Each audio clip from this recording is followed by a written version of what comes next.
In this video, we're going to look into a quick comparison between Pika versus Runway.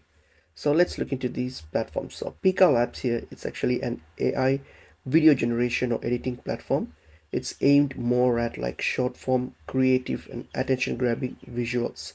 Okay, it emphasizes things like effects, which is known as Pika effects, and image animations, lip syncs and all those things.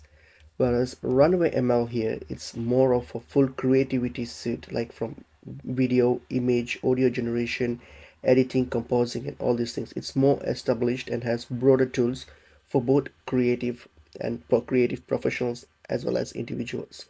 Okay, so you can like in Pika Labs, you can mostly like turn text prompts into short videos and also upload images and animate them. Whereas in Runaway, you can still do the same thing, but Runaway has like more models, more gen models for audio or image based AI generation.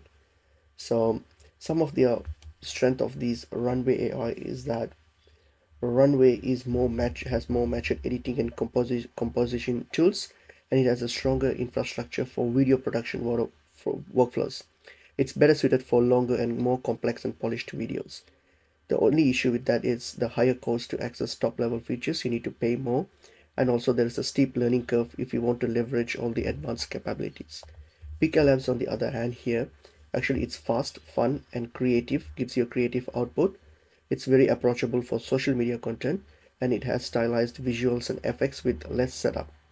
Okay, it's easier for like a non-editor to get something visually compelling without a much learning curves. The issue with that is generally shorter duration and potentially less fidelity in fine control.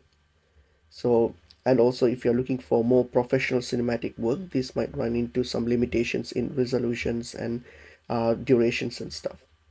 So which one to use? So based on your use case, so what I would suggest is if you want like short, especially social media clips, memes style animations quickly without much editing knowledge, then Pika Labs is probably the better option in that case if that's what you're looking for. But if you want like longer video content, combining generated content with real footage, doing composition like special effects and more control, then Runway ML would be the better option for you compared to Pika Labs.